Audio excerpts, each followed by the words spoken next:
আসসালামু আলাইকুম প্রিয় দর্শক, আপনারা সবাই কেমন আছেন? আশা করি ভালো আছেন। আমিও ভালো আছি আপনাদের দোয়া এবং আল্লাহর অশেষ মেহেরবানিতে। আমি আজকে ফজরের নামাজ পড়ে এসে চিন্তা ভাবনা করলাম যে একটি ভিডিও বানাবো। সেক্ষেত্রে আমি ভাবলাম যে কী ভিডিও বানানো যায়। আমি নিজেও জানি না যে আজকে আমি একটি ডাইক পাখি পাবো, সেই পাখিটিকে নিয়ে ভিডিও বানাবো। চলুন ভিডিওটা শুরু করা যাক। এই ভিডিওর মাঝে কিন্তু অনেক কিছু আছে, আপনাদেরকে আগেই বলে যাচ্ছি। যারা আমাদের ভিডিওটি দেখছেন সবাই একটু চ্যানেলটা সাবস্ক্রাইব করে দিবেন। সবাই পাশে থাকা বেল আইকনটি বাজিয়ে রাখবেন, যাতে আমাদের নতুন নতুন ভিডিও ছাড়ার সাথে সাথে যেন আপনাদের কাছে নোটিফিকেশনটা চলে যায়। যাই হোক, আমি সকালবেলা ফজরের নামাজ পড়ে উঠে যখন চিন্তা ভাবনা করলাম যে একটি ভিডিও বানাবো, তো আমার মাথায় কিছু খেলতেছে না যে আমি কী নিয়ে ভিডিও বানাবো। অবশেষে কিন্তু আমি দেখতে পেলাম যে একটি নেট জাল, মানে আমরা এখানে চায়না বৃত্তি বলে থাকি, সেই চায়না বৃত্তির মধ্যে একটা ডাক পাখি পড়েছে। সেই ডাক পাখিটাকে ধরবো, সেটা নিয়ে এখন ভিডিও বানাবো, এটাই মাথায় চলে আসলো। এমনকি আমি মসজিদ থেকে একটি ছাত্রকে ডাক দিলাম যে ভাই আসো, একটু ক্যামেরাটা ধরে দাও। সে আমার ক্যামেরাটা ধরে দিয়ে আমার পাশ আসলো। তখন আপনারা দেখতেছেন যে ডাক পাখিটি কী পরিমাণের ছোটাছুটি করছে, যে সে বেরোতে পারতেছে না। তখন আমরা চিন্তা ভাবনা করলাম যে সেটাকে আমরা ধরে আজকে আমরা রান্না করব, অনেক মজা হবে। এমনকি আমরা সেটাই করি, আমরা সেটাকে ধরে কিন্তু আমরা সেটাকে রান্না করার জন্য প্রস্তুত করার ভিডিওটা হয়তো আপনাদের মাঝে এখনই আমি দিতে পারবো না, কিন্তু পরবর্তীতে দেওয়ার চেষ্টা করব। দেখেন, একবার এদিকে যাচ্ছে, একবার ওদিকে যাচ্ছে। পাখিটি কিন্তু ছোটার জন্য আপ্রাণ চেষ্টা করছে।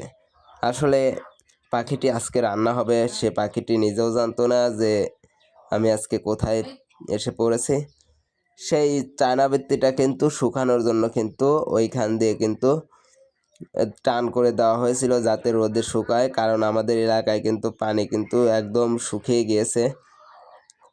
অবশেষে কিন্তু আমি সেই বুদ্ধি করে কিন্তু সেই পাখিটিকে কিন্তু আমি সেই জালের কোনায় নিয়ে যাই, এমনকি সেখানে নিয়ে গিয়ে সব জাল নিচের দিকে ফেলে দেয়। তখন পাখিটি কিন্তু একদম চুপচাপ থাকে, সে আর তখন নড়াচড়া করতে পারে না, এদিকেও আসতে পারে না, ওদিকেও যাইতে পারে না।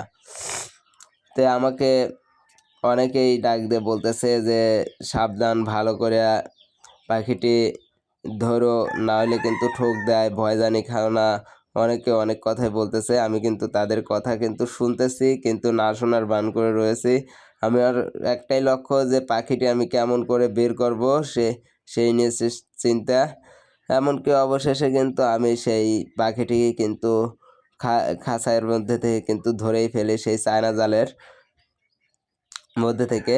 সেই চায়না জালের মধ্যে থেকে ধরার পরে আমি মনে করছিলাম এটি হয়তো বা বড় পাখি হবে, মানে বড় একটি ডাইক হবে, কিন্তু না, এটি বড় কোনো ডাইক না, এটি ছোট্ট একটি ডাইক। যেই ডাইকটা মানে হয়তো বা এই বছরে ডিম ফুটে বাচ্চা হয়েছিল, এই বছরেরই একটি বাচ্চা ডাইক। সে কিন্তু অনেক সুন্দর, এবং ওই যে মসজিদের ছাত্রছাত্রীরা কিন্তু আমাদের দিকে তাকিয়ে আছে যে কিভাবে পাখিটি ধরতেছে। অবশেষে কিন্তু আমরা পাখিটি ধরে ফেলেছি। আমি আমার ক্যামেরাম্যানকে বললাম যে আমি ওই দিক দিয়ে ঘুরে যাব, কারণ এই দিক দিয়ে অনেক কচুরিপানা, সাপ কিংবা পোকামাকড়ের কথা কিন্তু বলা যায় না। সেই চিন্তা ভাবনা করে কিন্তু আমি ওই দিক দিয়ে ঘুরে গেলাম। ঘুরে আসার পথেই কিন্তু আমি অনেক কিছু শিখতে পেলাম, যে আসলে কচুরিপানার মাঝেও কিন্তু অনেক কিছু থাকে। শুকনোর পার জাল পাতা আছে, সেখানেও কিন্তু রেজেকে থাকলে অনেক কিছুই হয়।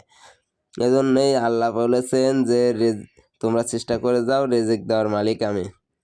অবশেষে কিন্তু আমি বাড়ির দিকে চলে যাচ্ছি। পাখিটিকে একটা আমার পুটি খাওয়ানো উচিত ছিল, কিন্তু সে সময়টুকু আমি পাইনি, যেহেতু আমি একটি মসজিদের ছাত্রকে নিয়ে গিয়েছি সেটা ধরার জন্য। সে ছাত্রর কিন্তু পড়াটা কামাই হচ্ছে।